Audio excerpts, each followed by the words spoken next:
Have you ever had one of those days where nothing bad happened, but somehow you still felt empty?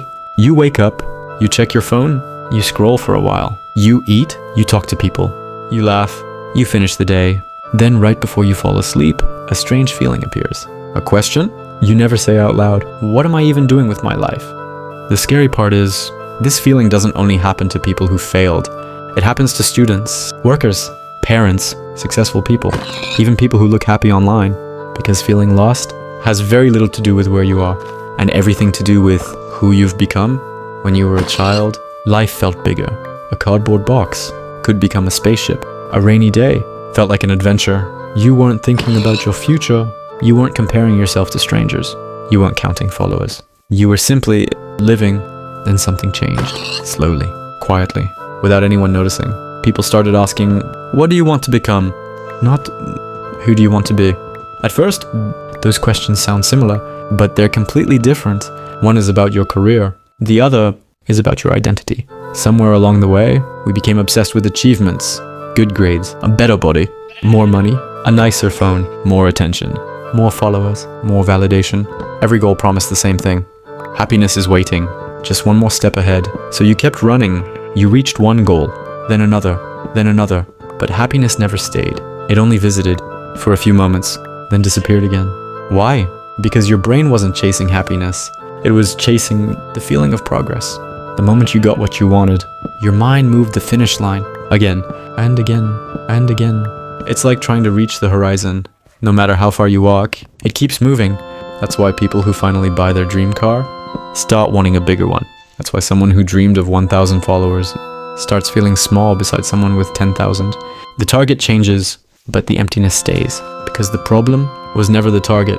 It was believing that your value depended on reaching it. Think about it.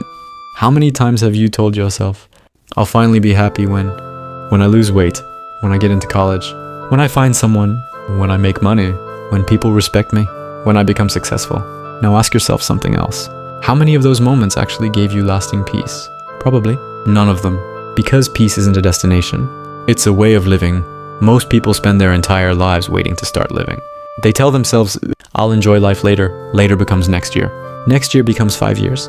5 years become 20. One day, they look back and realize they were always preparing for life, but never living it. Here's something nobody tells you. You don't feel lost because you don't have a purpose. You feel lost because you've been living someone else's definition of success. Maybe your parents, maybe societies, maybe social medias, maybe someone you secretly compare yourself to, but not yours. That's why even winning can feel empty, because deep down, it wasn't your race to begin with. Look around. Everyone is running. Very few people stop to ask where they're actually going. Being busy isn't the same as moving forward. Sometimes, you're just running in circles.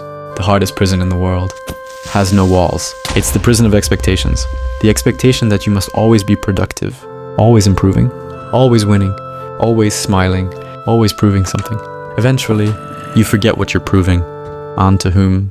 You become addicted to staying busy because silence is uncomfortable. Silence forces you to hear your own thoughts. Thoughts you've been avoiding for years. That's why so many people fear being alone. Not because they're lonely, but because they finally have to meet themselves. And sometimes they don't recognize the person they see. Here's the truth. You don't need to have your entire life figured out. Almost nobody does. The people who look confident are usually just comfortable with uncertainty. They stopped waiting for perfect clarity. They simply took the next step, then another, then another. Purpose isn't something you suddenly discover. It's something you build, one choice at a time, one habit at a time, one honest day at a time. So if you've been feeling lost lately, don't panic. Maybe your mind isn't breaking. Maybe it's waking up. Maybe it's finally telling you that the life you've been chasing doesn't belong to you. And maybe that's the beginning, not the end, because every meaningful journey starts with one uncomfortable question. Is the life I'm living actually mine? If the answer is no, don't be afraid. Most people never have the courage to even ask, but you just did. And sometimes one honest question can change an entire life.